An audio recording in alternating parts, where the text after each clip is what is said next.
Hi, everyone. Welcome to today's webinar. I'm going to just give everyone just like a minute to be able to pop on before I jump into things.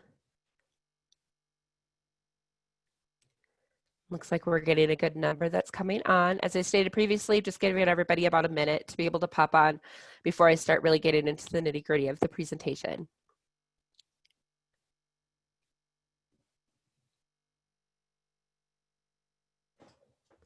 Okay, and for those that are just popping on right now, just giving everyone about a minute to be able to get on before I jump into things, because it does generally take about a minute or two for everyone to get logged on and to get us rolling.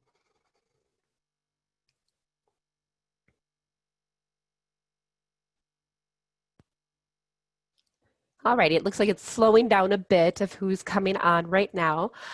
So just welcome to today's webinar. My name is Betsy.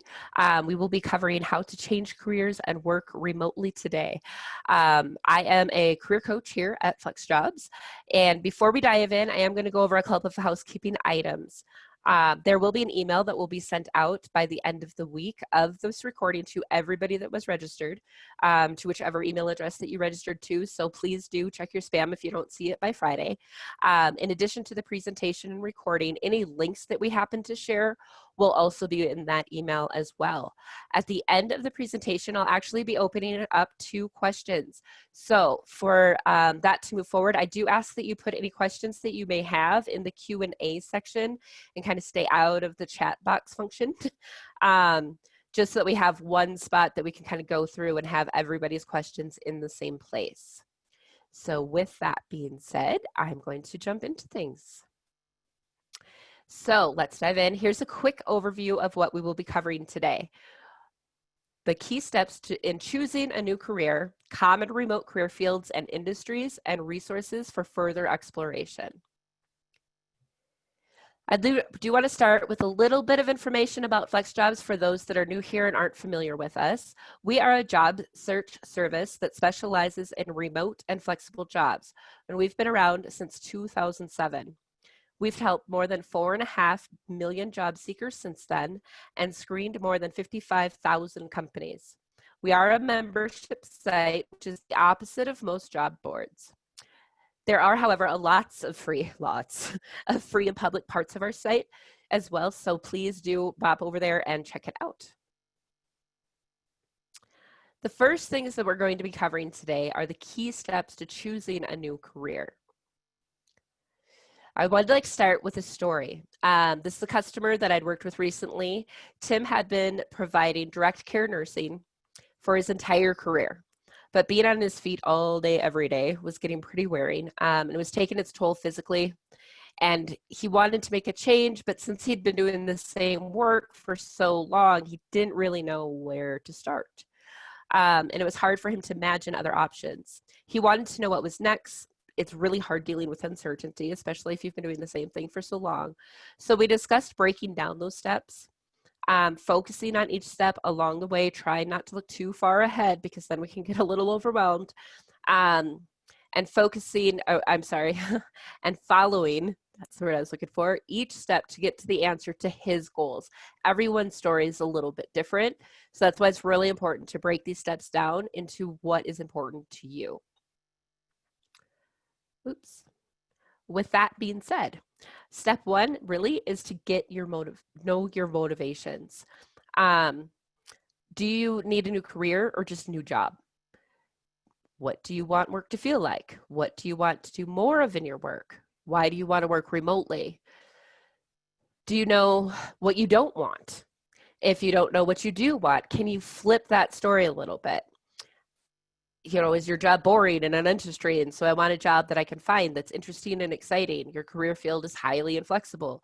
Need a job that helps me set my own hours. Like I said, this is going to be different for everyone, but just trying to get those gears running for you. Step two, make a list of possibilities. We call this stage throwing spaghetti at the wall. Look at lists, fastest growing careers. Here at FlexJobs, we have our 20 most popular work from home job titles and also our 15 highest COVID. We have lots of other lists too, but these are the ones that are the most popular right now. It's also a good idea to do some assessments. Now, if you're anything like me, I love to learn anything about myself, so I can kind of rabbit trail off into this for too long. But I do say do a few assessments on your skills, your interests, and your personality, and then bring it together. What do all of these jobs that you're interested in have in common? This will help you show you what you want in your new job. How would you rank them? What are your top 5, and why do you like each of them? Step 3, research your new ideas. Take your top ideas and research each of them. Watch YouTube videos, read content, and view videos on the Career One Stop's occupational profiles. You could actually search for keyword to find those jobs. They don't have them for every single position, but they have really ramped up in the couple of years of doing specific videos for those positions, so it can be really beneficial. Read job listings to learn more about what the job is required in these roles. Read LinkedIn profiles of people who have had these jobs to see what they do, what they like, where they're from. And along with that, to informational interviews. I'm a huge proponent of informational interviews, especially if you're making a huge pivot into another career. Is find somebody on LinkedIn that's doing the job that you think that you might be interested in. This isn't an informational interview of like learning about their company. It's really about their position. How did they get there? What makes it a good day? What makes it a bad day? What were the surprises along the way? What did they see within their industry? Getting that information from the horse's mouth, as you say, could really be beneficial in this part of figuring out your career change. This can also, it can be done over phone, on a video chat, or in person. A lot of times when I'm coaching people, I suggest that they reach out to them, just ask them for a 20 to 30-minute Zoom coffee break, that you can ask them some questions.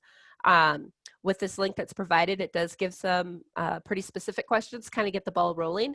When you are reaching out to people with informational interviews, you might want to give them a heads up what kind of questions you'd be asking them so that they feel more prepared as well. Okay, step 4. This is the step that you want to start narrowing that list of ideas. So evaluate each of your researched jobs. Does this job or career move you away from the things, move you away from the things about work that you dislike or no longer want to do, and towards the type of career that you do want to do? Do you have the education background needed for this career? If not, are you willing or able to invest in the time and money to obtain it? A good way to figure that out is that if you're looking at these different job descriptions, especially the ones that are similar, check and see if there's specific certifications or specific types of education that they're looking for from their candidates. Those are the ones that you'd want to zero in and be like, okay, this might be something that I have to actually move forward in to be able to go into this pathway, and then decide if that's something that's doable for you and within the circumstances that you're currently in. Does the career offer the flexible arrangements that you want or need?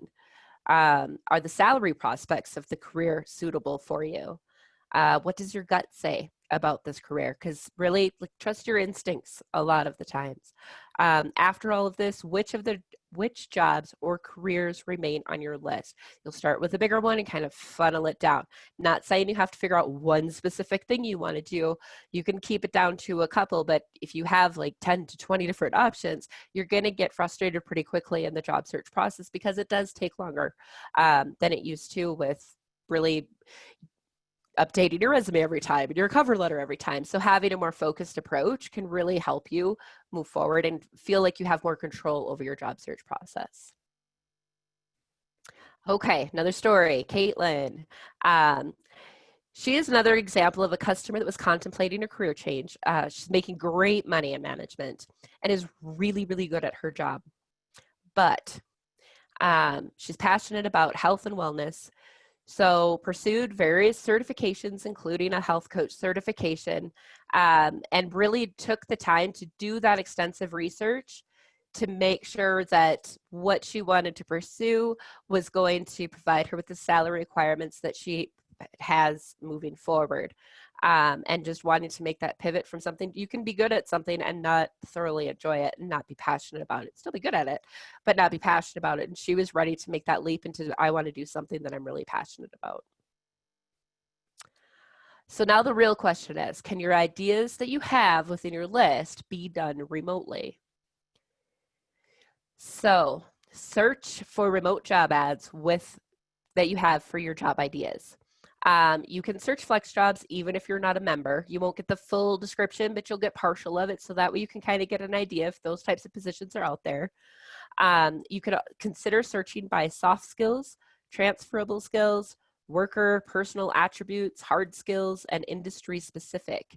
I always recommend to the job seekers, candidates that I speak with, to be a little creative in your job search. Even if you know specifically what you want to do, don't have it always be title led. Employers have become rather creative in what they call people anymore. Not always, but sometimes you're going to find that. I stated on a lot of these webinars, the craziest one I've seen so far has been, it was an HR representative position, and the title was happiness consultant. Generally speaking, people aren't typing in happiness consultant for HR position. Others that I've seen are like technical guru. We aren't generally looking for that. So it can really help to be creative in your search. And also, because things shift and change within different industries and new jobs created every day, if you put in those things like your soft skills, your transferable skills, that can help bring in more ideas or that you may not have thought of because you didn't know that it was even there. Oops, sorry, mouse was a little crazy there. This next list shows the most common or top career fields for remote jobs. This list is based on FlexJobs posting data. Right now, these fields have the most open, flexible jobs posted. We do look at this list regularly throughout the year, and these fields tend to hold the top spots over time. So just taking a minute looking at this, you'll see that it's a wide variety of different industries that have remote and flexible options. Okay, so once you've found some companies and jobs of interest, it's important to position yourself in the best light in your remote job applications. The four-step system for choosing a new career is a resource that we provide to customers regularly, and I've had positive feedback multiple times from customers on how much it has helped them focus in on their remote job search and have them really feel like they have a solid direction to move forward in. In addition, the following video, which the link is there for you, is presented by Bree Reynolds, our FlexJobs Career Development Manager and Coach, in conjunction with Penn State Smeal College of Business, gives additional insight and strategies in making a career change or transition. And then finally, the next step is really just putting the earlier steps into place. Number one, get to know your motivations. 2, make a list of possibilities. 3, research those possibilities. And 4, narrow your list of ideas. Once you have your list in place, like I said, then you can really focus your job search materials towards what employers within that list would be looking for and seeking from their candidates. Okay, as a reminder, this recording and the links included will be sent out to the email address that you registered for the event by the end of the week. For even more tips, tricks, and resources, I highly recommend going to flexjobs.com/blog, which includes a vast amount of free articles, resources, webinars, and videos to members and non-members. So I'd like to open up the time for questions, which Bree has going to pop in and start asking me some. Yes. Hello. Thank you for all of that. Hello. Can you hear me all right? I can. Can you hear me? Awesome. Yes. Fantastic. We are good to go. Yes. So yes, we have lots of good questions coming in, and I did share all of these links in the chat, but we will also include all of the links that Betsy has mentioned in the recap email, just like she said. Okay, so the first question has to do with those course and certification programs that are being offered that are sort of a less expensive, less time intensive way to bump up your skills, get some new qualifications, and hopefully stand out. So the question is, are those free courses or certificate programs that are coming up from credible sources like edX, Coursera, etc., reviewed by HR professionals? Lots of folks are saving money in uncertain times such as now and not looking to fork out thousands of dollars on courses if they potentially may not get jobs in that field and get discouraged. Any thoughts would be greatly appreciated, and thank you. Okay.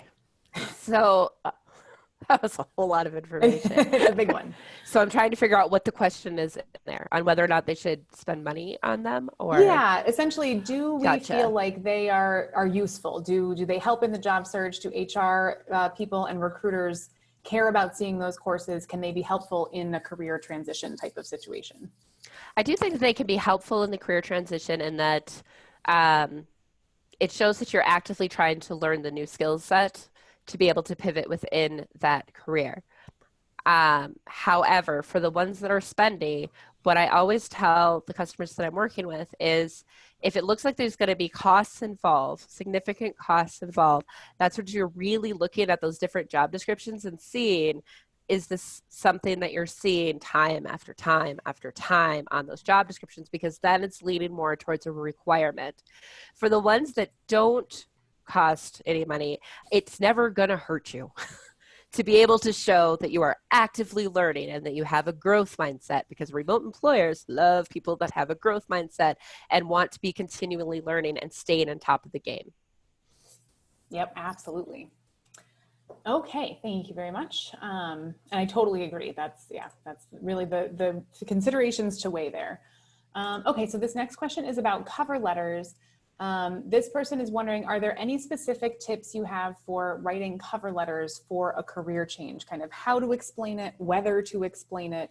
What would your suggestions be there for the cover letter? It's a really good question. But it's going to be how much of a career change you're making. If you're doing more of a shifting into remote, then it's more highlighting those types of skills that they'll be looking for, which they'll all be looking for, but really highlighting your self-initiative, your problem solving, like I said, your growth mindset, your verbal and written communication skills, your collaboration, really focus on that. If you're making a huge pivot, then really having some focus on what you are bringing to the table that they're looking for. That's in that job description and having some pinpoints there. In addition, whether it's a career change or not, the number one thing that employers are looking for in a cover letter, which is also the number one thing that we happen to forget, is 2 to 3 sentences of why you like them. Some way to show them vested interest, that you've done the research on their organization. You know, do you like their culture? Do you like their mission? Do you like the size of their company? Something along those lines that you're able to reflect to them that you've done your homework a bit, and this is why you like them. They're looking for that vested interest to bring into their culture, no matter what company, whether it be remote or not, but especially for remote employers, I believe. And honestly, we get so, I know for myself, I've done it, get so focused on, this is why you should like me. I forget to let them know, this is why I decided to apply with you. Yes, absolutely. I think that can be critical, especially if you're coming from a totally different field or a different industry. Why them? Why Right. this particular company? And there should be a reason, definitely. Mm-hmm. Okay, so let's see. The next page is, okay, so this is interesting. This is if you already know what career change you want, which bravo, because I feel like that's one of the most difficult pieces of this process. Should you still take the skill assessment test? Do you think that there's any benefit to taking those skills assessment tests if you already know the direction you want to go in?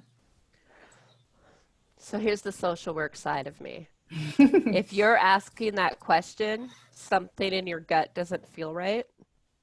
You don't feel confident enough yet to make that switch. There's something niggling there, so go ahead and take them.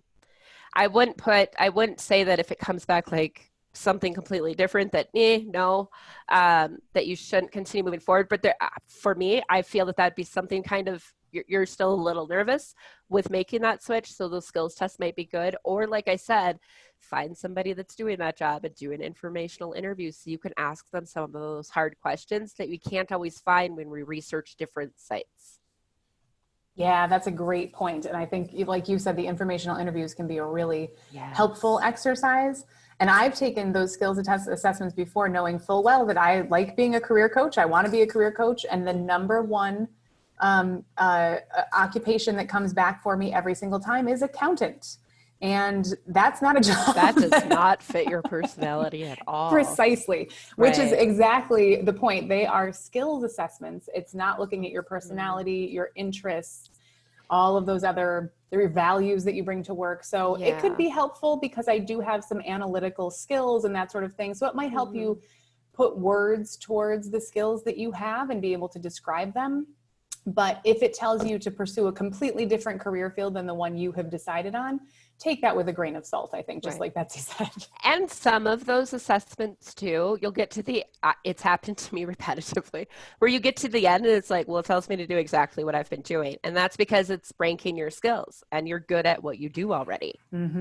So it just, it's sometimes it can give you more of what your past is than what you want to jump into. And I'm sorry, I know that I'm starting to feel like that's really vague and I really didn't mean for that to be. And maybe it isn't doing skills assessments. It's just taking a step back and saying, am I ready to make this switch? If you do have concerns about it. Yeah, no, I think that makes total sense. Okay, so let's see. Next question up is, it has to do with using LinkedIn when you are a career changer. Specifically, the questioner is asking, if we make a significant pivot in our career, should we set up a new LinkedIn page or just try to transition our old one? So I would say try to transition your old one. But by making sure that you have some of the key terms and phrases that you're finding a lot within those new job descriptions in there. And, in the about section, have some sort of wording in there and excited to change into or pivot into blah, blah, blah, whatever it is that you want to go into. I always hesitate at having more than one LinkedIn profile because I don't know if you can.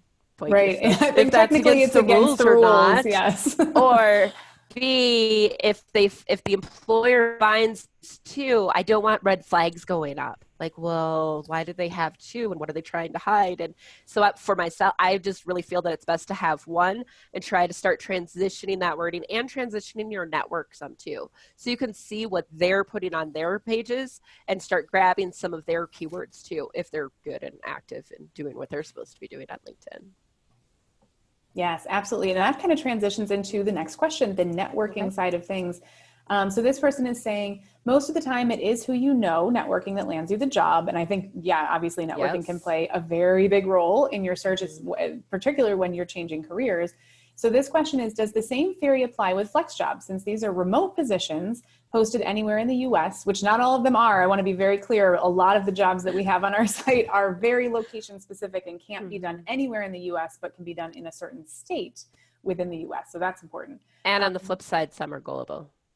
Yes, it's unlikely that one will know a connection to the position. Are people getting interview requests simply from applying? How common is this? So I think the main question is it worth it trying to network, trying to find a new connection with the companies when you're applying?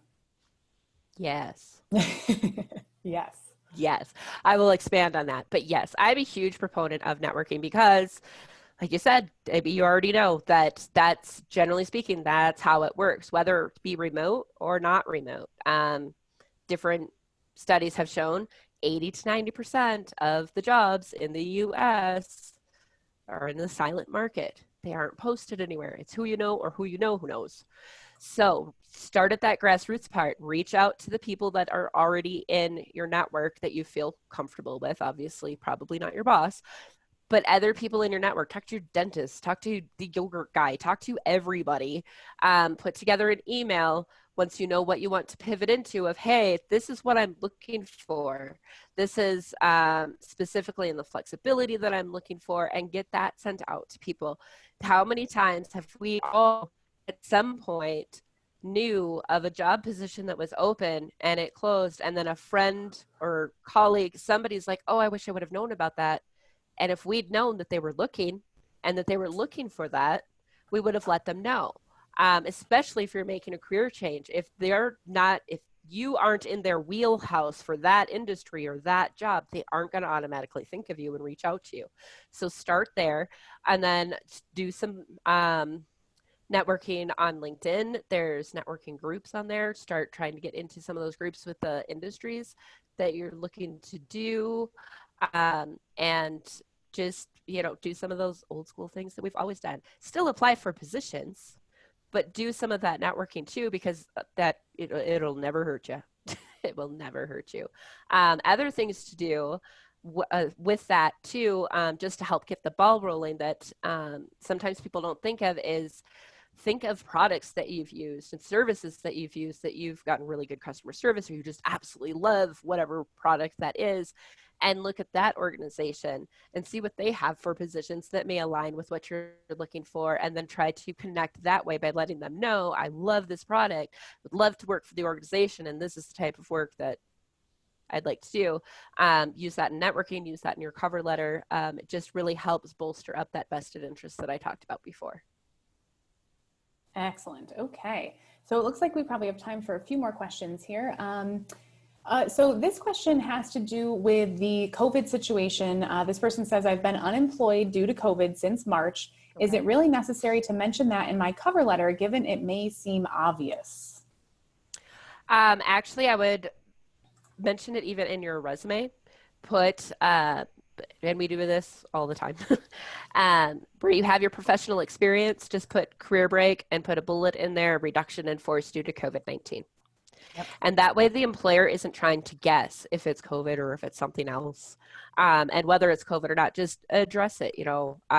We've done that before with other people that have had career breaks for other reasons. They're caring for a family member. They decided to travel for a while, which we probably aren't doing a whole lot of right now, but there was a reason at one point. Just really addressing it, because there is studies out there that'll show, I think it's a 60% chance increase of you being contacted for an interview if you address that break in there, so that they aren't trying to put their own information in there and trying to do some guesswork.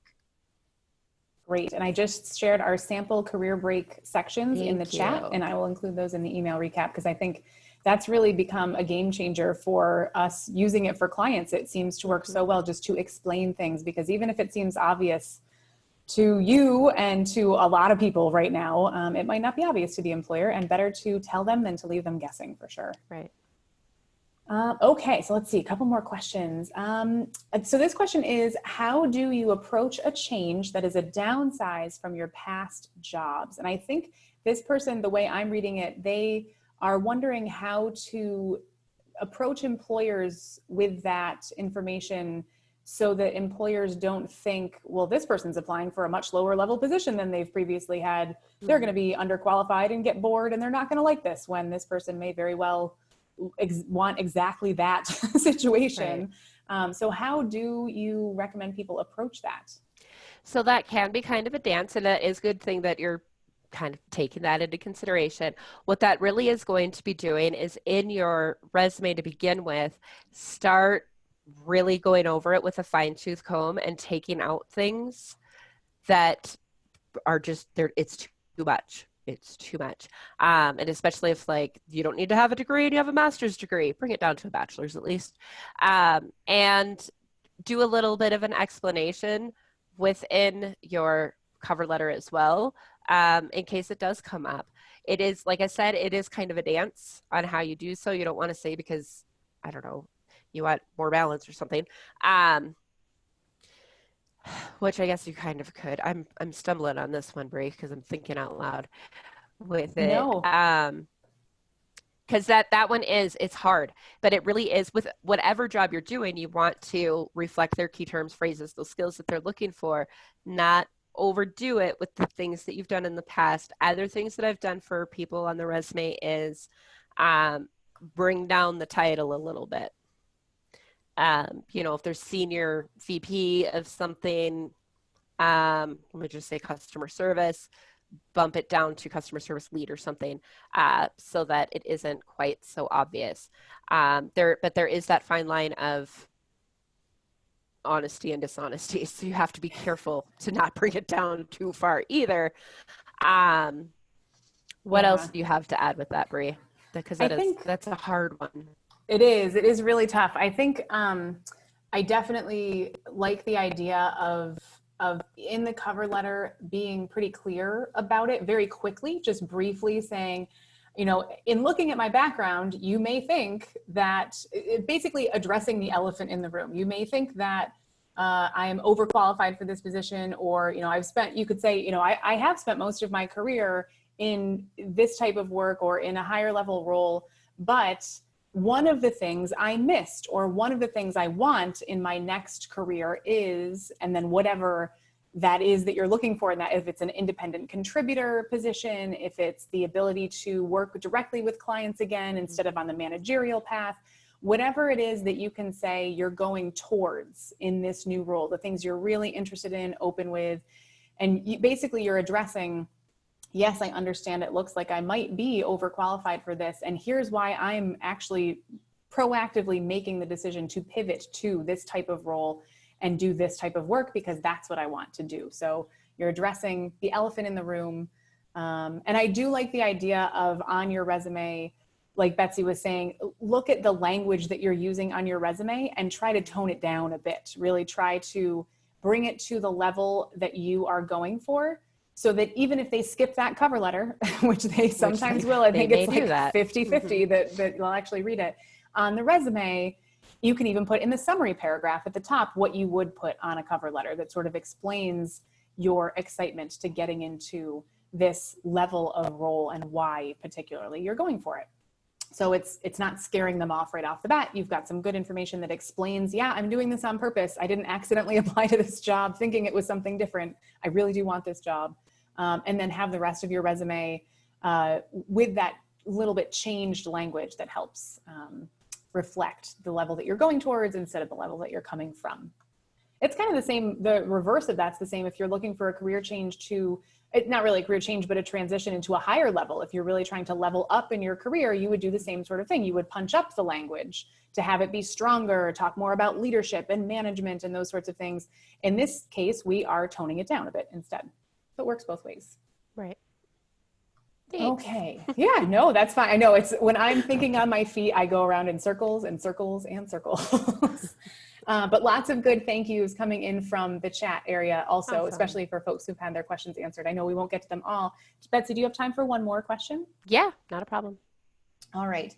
So let's see, let's go to the last question. There are so many questions here, but I'm trying to find one that I think the most people will benefit from.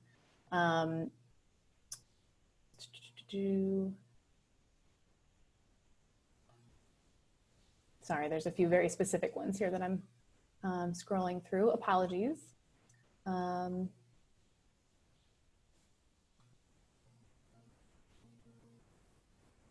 Oh, okay. So here's the ultimate $1 million question that everyone will benefit from. Okay. What if I don't have all of the qualifications listed in the job postings? I love this question. Okay. So here's it. You always look at a job description like it is a wish list. Generally speaking, employers are looking for 60 to 70% of what they have on their list, and then somebody that has the eagerness and capability to learn the rest. So funny fact is that in the US, for some reason, our culture, generally speaking, I'm not going to lump everybody in there, but generally speaking, women don't apply until they feel that they've hit 100% of the expectations, whereas men will apply at like 50% and see what happens. It's the weirdest thing, but that is what happens. And with that, women aren't jumping up to those opportunities. Not to say that men don't do it too, and I would imagine, the slight Betsyism, I would imagine it's a little scarier when you're doing a career change because you don't have everything. You're not going to, because you're doing that type of change. And one of the reasons you may be wanting that change is so that you can grow and learn new things. So I'm a huge proponent of really highlight that 70% or more that you are bringing to the table and your capability to learn, and that your growth mindset, and have a couple bullets in there of things that you started back in your career at some point that you didn't know, but you learned quickly and got recognized for it, something along those lines. I've honestly had this come up a lot in the last couple of weeks with customers that I've done coaching with, and started thinking about times that I've been on hiring teams, like those panel teams, and granted in office, where at that time with those teams that I was in, whenever we had candidates that came in at 100%, we never hired them, ever. Because we were afraid that they were overqualified and we were going to lose them. And how are they going to grow? And there were so many concerns on our end that we were hiring the people that were coming in that 60, 70, 80%. and that wanted to be able to learn and be part of the team and collaborate and do those things. So go ahead and apply as long as you're bringing some of it to the table. Absolutely. And we had somebody say, thank you for such valuable information, great question and great answer. So it's definitely something that a number of folks were looking for. So Betsy, thank you very much for the Q&A. And I'll leave it to you to wrap it up. Thank you. Thank you. Yeah, thanks everybody for coming. As we said, you'll be getting that email by the end of the week. If you don't see it, please do look in your spam folder. Sometimes we get thrown in there. And I do highly recommend, go and check out the link there on the last slide of FlexJobs.com, just be able to see all those free resources that you have on there to be able to kind of navigate this. So thank you very much, and you guys have a great rest of your day.